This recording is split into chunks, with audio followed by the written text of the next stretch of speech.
यही कहना चाहेंगे कि ये जो आशीर्वाद मुझे मिला है, ये भरपूर आशीर्वाद हमारे कांग्रेस परिवार के, हमारे भाइयों का आशीर्वाद, उनकी मेहनत और हमारे बड़ा मलहरा के एक एक वोटर के संघर्ष, उन्होंने जो मेहनत की है उसका परिणाम है जो मुझे आशीर्वाद के रूप में प्राप्त हुआ है। और मैं पूरे बड़ा मलहरा विधानसभा के सभी मतदाताओं को और अपने कांग्रेस परिवार को श्रेय देना चाहती हूँ कि ये उन्हीं की कृपा है, उन्हीं की दया दृष्टि है जो आज मुझे उनका आशीर्वाद प्राप्त हुआ है। उपचुनाव में कहीं ना कहीं रामसिया भारती जी को चुनाव हारना पड़ा था, उसका बदला ले लिया क्या रामसिया भारती ने कि प्रद्युम्न जी को हराकर अब वापस परचम लहरा दिया बड़ा मलहरा में?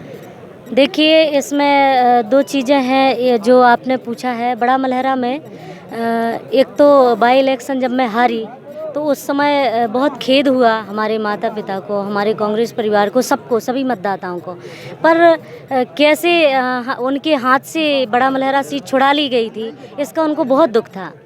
और तो उनको दूसरी बात, ये जो बदले की बात जो चल रही थी बड़ा मलहरा में, ये बदले की भावना की जो राजनीति चल रही थी, तो ये बदलना शब्द बड़ा मलहरा के एक एक वोटर के दिमाग में भर गया था।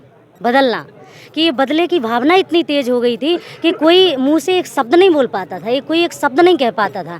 किसी के मुंह से एक शब्द निकला, चाहे वो शिक्षा विभाग का आदमी हो, चाहे किसी भी विभाग का, एक शब्द अगर उनके खिलाफ में चला गया तो कल उसको या तो उसका ट्रांसफ़र होना है या उसको कोई केस लगना है। इस तरीके की बदले की भावना रही तो वो बदले के शब्द जनता जनार्दन के दिमाग में भी भर गए थे कि अब हम बदल के ही छोड़ेंगे।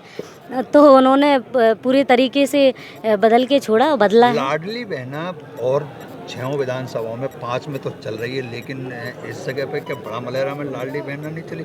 क्या अपनी लाडली बहन को उन्होंने जिता दिया? देखिए, वहाँ उन्होंने अपनी बहनों को लाडली बहन माना ही नहीं।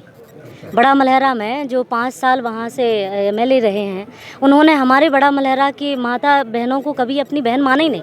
उनके ऊपर अभी कितने बड़ा मलहरा में जो नहीं हुआ था, तो उनके महिला उत्पीड़न में बड़ा मलहरा भी एक नंबर में आ गया। तो उन्होंने अपनी बहनों की रक्षा की होती तब ना देती वो लाडली बहन वोट। अब चुनाव जीत चुकी हैं, पहली प्राथमिकताएं क्या रहेंगी? और बड़ा मलहरा की जनता क्योंकि बहुत पिछड़ी जनता है, बहुत इंटीरियर है, आपकी क्या प्राथमिकता रहेंगी कि जनता को? हमारी जो हमने बड़ा मलहरा में भ्रमण किया, जब हम गए हैं क्षेत्र में, तो आज से नहीं, लगातार मैं 2013 से, और इसके बाद 18 में मुझे टिकट नहीं मिली, 20 में मिली, मैं चुनाव बाई इलेक्शन हार गई।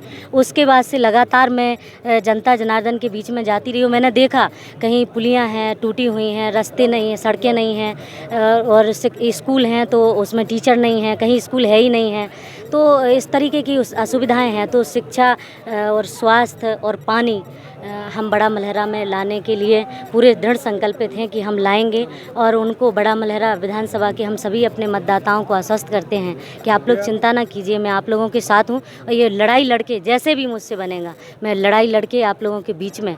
और सबसे बड़ी बात कि ये पलायन जो हमारे बड़ा मलहरा से होता आया है, उसे रोकने का मैं पूरा प्रयास। सरकार भाजपा की बन रही है तो हाँ, तो रामसिया भारती जी कांग्रेस की छतरपुर की विद्यार्थी हैं, तो किस तरह से फाइट करेंगे? कोई दिक्कत नहीं है, बिल्कुल कोई दिक्कत नहीं है। उनसे भी हम डट करके मुकाबला करेंगे और लाएंगे, क्योंकि हाँ बिल्कुल, क्यों नहीं लाएंगे। हमारे बड़ा मलहरा में हम विकास बिल्कुल ज़रूर लाएंगे, लड़के लाएंगे, और इतनी ताकत से लाएंगे कि हमारे बड़ा मलहरा के माता पिता भी सोचेंगे कि लाई है, मैं लाऊंगी, क्यों नहीं लाऊंगी। छतरपुर बड़ा मलहरा की बेटी वापस अपने काम। हाँ बिल्कुल, क्यों नहीं। मैं बिल्कुल दृढ़ संकल्पित हूँ। यहाँ से भोपाल नहीं, दिल्ली, जहाँ से भी लाना पड़ेगा वहाँ से लाऊंगी अपने लिए।